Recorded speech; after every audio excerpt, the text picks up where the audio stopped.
Hello, Internet. So it's been a while since I posted a video. The reasons for that, reasons which I hope I have fixed. I guess I'm going to tell a weird story of what's been going on recently.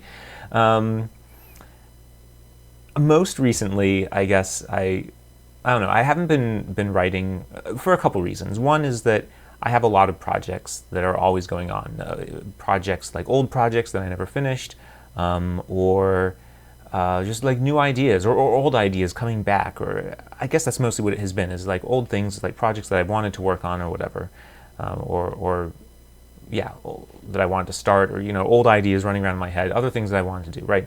That's one thing. The other thing is I haven't had the time to kind of commit to anything. Like after work, I didn't want to do anything. And for the last month, a little more really, I don't know. It's really hard. I don't know how much to attribute. Like how much has it been that work has been kind of freaking me out or stressing me out or whatever, or how much has it been that other things have made me more stressed out or freaked out about work? Like I don't know, not getting enough sleep or something else. I don't know. I mean, I don't know. I mention sleep just because I tend to like go to bed later than I know I should. It's just I don't know. I've always been a night owl, so getting up for really early is always kind of difficult. But I think I manage that well overall. So I don't know. I mean, and that's always been true. That's been true for like years and years and years, right? And for this last month, me being more stressed out maybe than I sometimes realized. I don't think that could have been because of something that's already been true for years. Unless I'm just getting older and less capable of handling. I don't know. No, so, but I mean, there are absolutely things I can see in the last couple months of work that have just been like, I get home and I don't want to do shit anymore. I've been tired. I've just wanted to like watch things and play games and not have to think. And that's not how I want to be. And so I recently did a thing which I know a lot of people don't have the luxury of pulling off for one reason or another. But I went up to my boss on Friday, this recent Friday, and said, I only want to work part-time starting right now, starting today. And he was like, I'm crazy. I don't know what to say. And I was like, well, he was like, what do you want me to say? And I was like, well, I want you to say yes. That's why I'm asking, right? And I was nervous as hell. Like, don't get, like, it sounds like I was, like, in some ways, I knew I just had to put my foot down and do it, right? Which made me feel a bit like a dick. And I don't like being a dick. I like to be a nice person. I like to be an accommodating person in general. I don't know, and I see that in other aspects of my life. One of the things I enjoy the most is like having friends over and cooking food for them and hosting and that kind of thing. And I think that does running D&D games. I like helping people at work and things like that, right? So part of the reason I felt like it. I mean, there's a couple things, right? I had to be willing to accept the possibility that he might say, "Screw you, you're fired. I'm done. I'm not putting up with this." Right? If I wasn't prepared for that, then I couldn't do this. So I was like, am I prepared to do that? Like, what would happen, right? What the worst case scenario, right? You have to be prepared for the worst case scenario on something like that. It's like, no, I can manage that. I can save money, yeah, I can. I mean, I already spend more money maybe than I should on things like food. I go out for lunch more than I should with coworkers. So I cannot do that. Certainly not if I'm working part time, right? I probably wouldn't be there for lunch. But the other thing is, yeah, I've got money saved up. I've been fortunate enough to be able to save money. I mean, part of that is just kind of making me do it. I automatically have money thrown into savings, so I don't even think about it.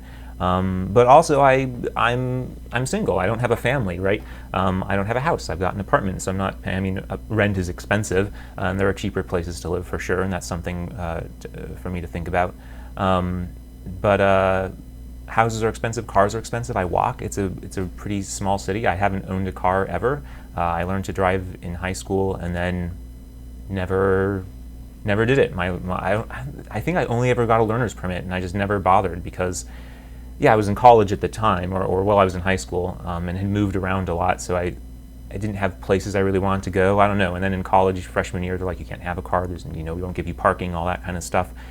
So I learned to get by without a car, and then everyone just complains about their cars all the time. And I'm like, great, I don't need one. I can walk. I should exercise anyway. My job is to sit on my butt and program, at a keyboard. So I could go to the gym every day, drive to the gym, or I could just walk or bus and things like that. So yeah, I've never had a car, I've never had a family, I've never had a house. And those things are like totally okay with me. I don't know. That's something else that maybe is very different. Is I don't know. I talk to a lot of people. I look at my sister who has a kid. It's a lot of work. I talk to a lot of my friends who have kids, and I hear this story over and over again. I feel like yeah, I used to do X, Y, and Z fun things. It could be anything. I used to play games, even something as trivial as video games. Yeah, I used to play a lot of those. Something as trivial as that, or yeah, I used to make videos for fun, but then I had kids, and I didn't have time for that anymore. And when I think about myself, I'm like, well, I don't want to stop making games. I don't want to stop playing games or making games or writing this book, right, that I'm supposed to be. I want the time to create things. I guess creating a child, that's creating. Raising a person, that's creating. But I don't know. I like the things I'm creating now. I'm not sure why I would trade one for the other. And I know people with kids will say it's very rewarding and all these things, right? I'm actually, I'll link to this because I thought this was very funny. It's a video I saw a while ago about AI. We're going to go on a small tangent here, sorry. But I thought, I don't know, this was super interesting to me, and I'll link to the video as always down in the description. But this guy was talking about one of the problems with developing general artificial intelligences, which we can't do yet, thankfully, because people are trying to figure out how do we make them be the way that we want to be. And one of the things that's tricky is how do you get an AI to accept you teaching it or changing how it works? Because, as this guy is explaining, AIs will have, either because you explicitly programmed it or it just kind of arises naturally, what he was calling a utility function, I think it was. And that's kind of like, if you tell the AI, you're like, hey, what you need to do is, well, let's just go with the example he has. Like the thing you need to do is to make stamps. And that's what you do. The more stamps you make, then the better you are. And so that's what you've programmed into it, either directly because you've given it a literal function that says whatever, or indirectly because you said, it will lose power, it'll get turned off or whatever. If you're not happy with it based on the stamp collecting. So the problem is that a computer and AI might go, oh great, the best way to make stamps is to take over all the world's printers and just print stamps or something, right? Like you could imagine it doing something you don't want, something weird and unexpected. And the problem is that you want to be able to change a general artificial intelligence's utility function. You want to be able to say, oh hey, or change its programming to say, oh yeah, we do want you to make stamps, but also you need to not inconvenience humans. Well, how do we describe that? I don't know. Don't take more than X amount of resources or something. Don't hack computers. You have to be able to describe these things, but whatever. But the point he was getting at is that the AI won't want you to change its programming to be less efficient at collecting stamps, because the AI's prerogative is make more stamps, right? So it's like, okay, the things that I need to do in this world are whatever I can do to maximize stamp collecting. If I let these people change my programming, I will collect fewer stamps. Therefore, that's bad. That's against what my programming wants. So I don't want to let them reprogram me. And so that is a problem. If we ever get to that point where we can make cool AIs, we need them to be willing for us to train them, basically, or teach them, or say, no, well, yes, but no, don't do it that way, or do it more this way, or whatever, because of other reasons that we didn't think about initially as programmers, as people making these things. And the funny example he gives, the reason why this is related to kids, is he was saying to the guy recording this video, again, I'll link to this video, it's super interesting, and he has this whole series on all this AI stuff, which is just fascinating to me. He was like, what if I could give you a pill that would make you feel the most happy a human could ever possibly feel by killing your kids, right? Which is like the craziest example, right? So it's like, yeah, if you kill your kids, you'll feel the best happiness if you eat this pill. And anyone before eating that pill is going to say no, because that would go against their current, right? Their current utility function as a human says, I must protect my children, right? He's like, but this will change your utility function and make you want to kill. It'll make you the best thing ever for you to kill your kids. It's just like a dark example, but it's such a great example of that really kind of, I think that really hits a human nerve that's good parallel for the sorts of problem you'd have with a computer, because you're telling the computer, it's like, oh, but it's okay, because I'll give you this thing that it'll make you happy to not collect as many stamps. But the computer's like, no, I want to collect stamps, right? So I kind of feel like what I'm getting at there is when I saw that, I was like, oh, that's so interesting. My utility function as a human right now is I want to make games and write stories and things like that, right? And I'm sure that if I do this magic thing of having a baby, then I will be super happy to take care of a baby or whatever. But that's not what I want to do right now. And it's like, yeah, oh, but we could give you this thing, you know, and or like, you know, my friends are saying, oh, but when you have a baby, it's so rewarding. It's more rewarding than I ever thought anything could be. It's like, okay, that's great, but right now I really like making stories and making games, and I don't want to I don't want to give those things up, right? So I don't know. Maybe you could say that's short-sighted. I suppose it is short-sighted for the human race as a whole, right? If everyone decided they didn't want to have babies, that could be a problem. I don't know. If you want to watch how that can go horribly awry, I guess you could watch The Handmaid's Tale. But anyway, so I don't know. Weird AI things, right? Or human things in general. What is your utility function? What do you want to do? And how do you protect what you want to do? Humans are interesting creatures, so I don't know. So anyway, the point is I like creating, right? So yeah, my costs are relatively low as a human, and I get paid decently well. I mean, I'm a programmer. My skills are in demand. That is happenstance. I could have grown up and decided I liked playing music or doing something else that is, for most people, less well paid, right? I just happened to like programming. It's crazy, like, tracing that back. Like, it was in elementary school where I guess I was getting, like, not paying attention, spacing out in math class, and they were like, hey, why don't you hang out with this dude and a few other kids, and he's going to teach you how to program on Apple IIs, right? If that had never happened, what would my life be, right? I have no idea. It's so weird to think about that stuff. Another thing I was kind of thinking about, too, as I was rambling just then, is my parents. I don't remember if it was my mom or my dad. I think my dad sent me a box of, like, all this stuff from when they were just out of high school, and they had me. And I was looking at those pictures, and I literally was, like, sitting. I couldn't stop. I was just sitting there looking at them, and I was crying a little bit. I couldn't help it, because I don't know. I was looking at that, realizing, like, that's a life that I would never choose, and have actively, like, I got a vasectomy more recently than I feel like I should have. I probably should have got it a decade or more ago, but it was only like, God, actually it's been a while now. Maybe it's almost been a decade. But anyway, yeah. So looking at them having done that, and it's like, wow, they made, whether it was accidental or intentional that I was created. It's a weird question to ask your parents, so I just haven't.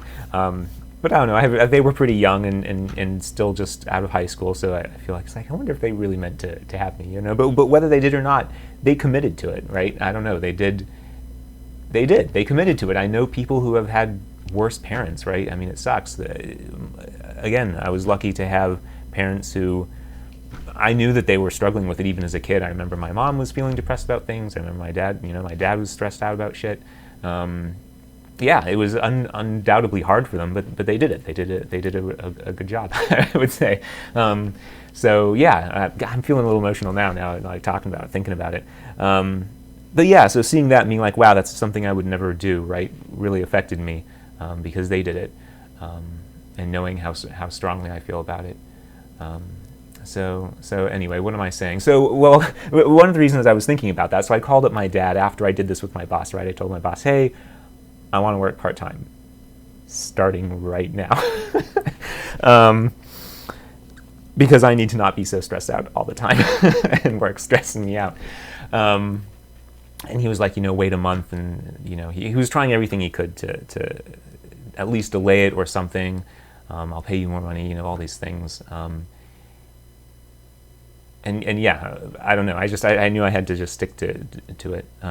So anyway, I told my dad about it. And he was like, wow, that's not how I would have done it.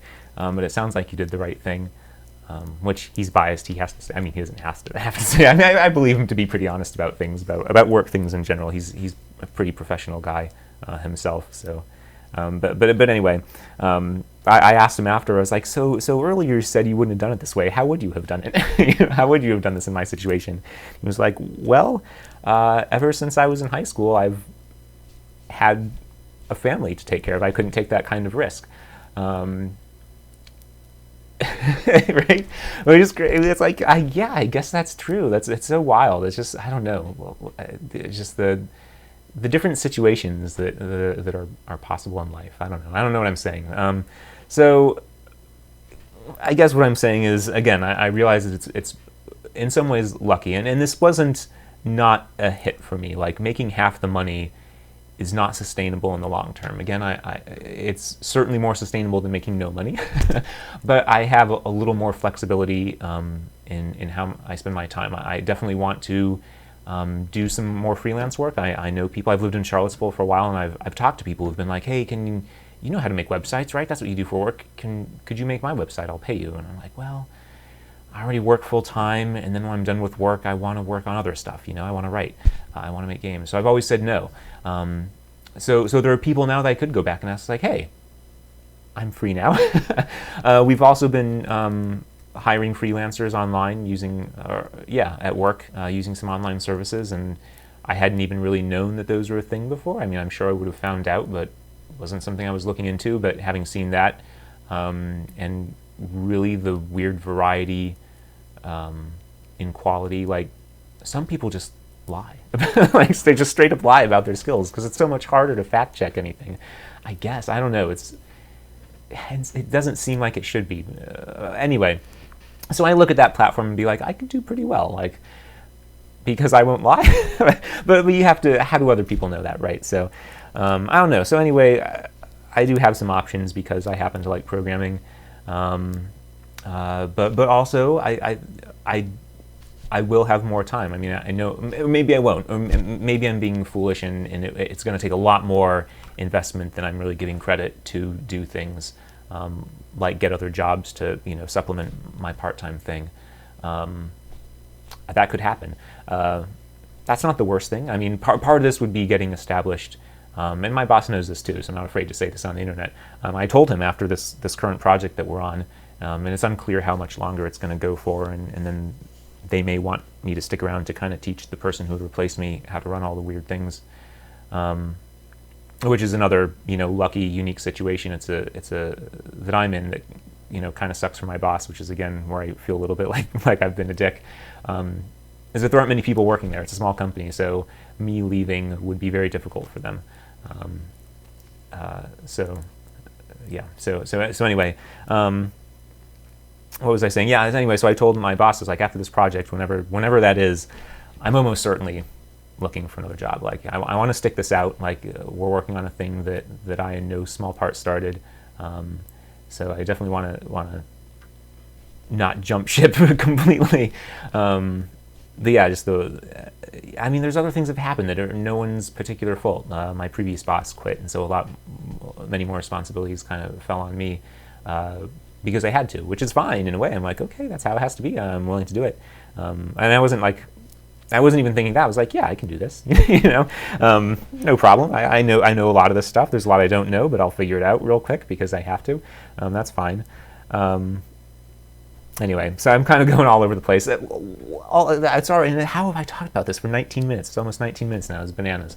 What I'm saying is that I hope to have more time writing one way or another. And again, maybe it won't work out. Maybe I'm going to have to spend a lot of time or a lot of work to kind of make up for the difference of having lost half my income.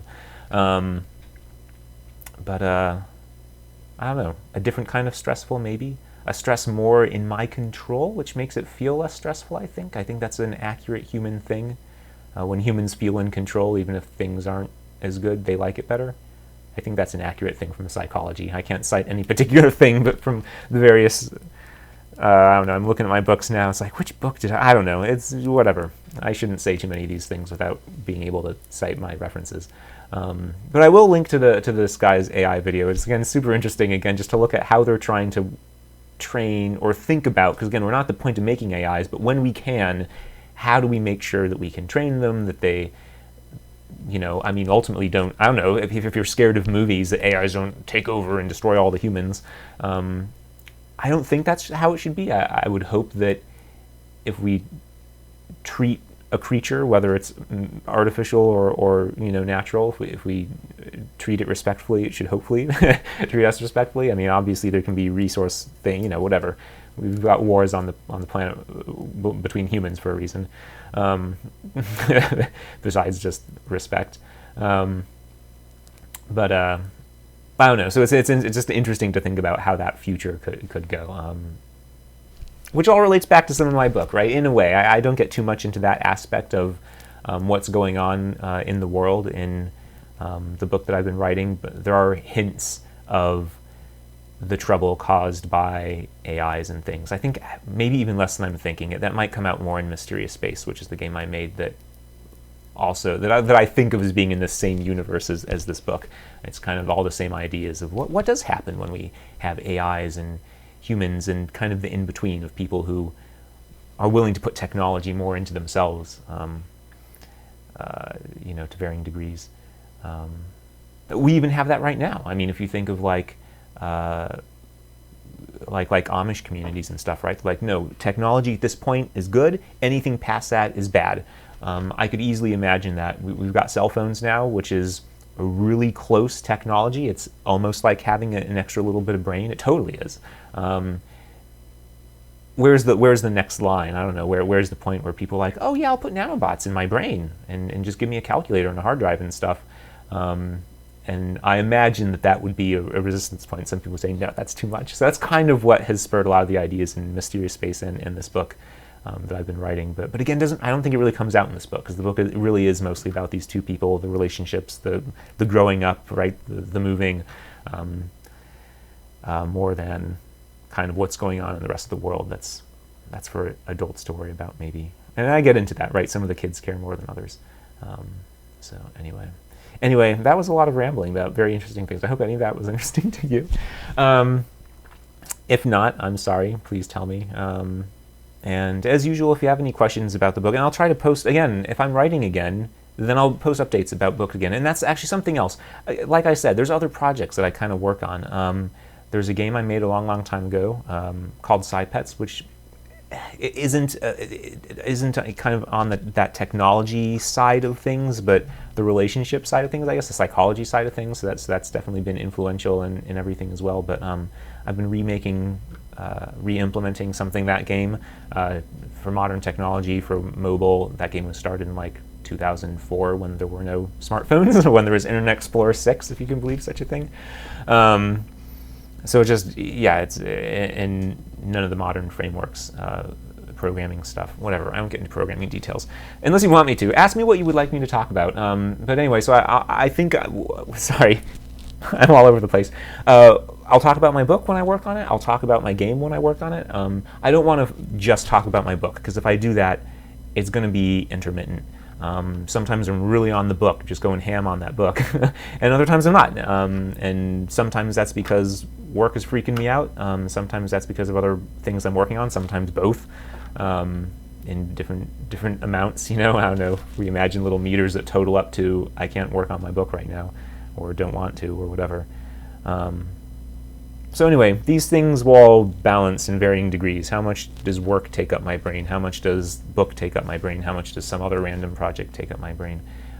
Who can say from day to day? So I'll just try to talk about whatever I'm, is going on, whatever I'm working on. So hopefully I can get more stuff out there. Anyway, sorry this has been a very long video again. I really want to keep them to like 10 minutes, but this is 250%. No, 150% that length? I don't know, math. Thank you for watching. Again, any feedback is much appreciated on any of these things, and I hope you'll watch the next one.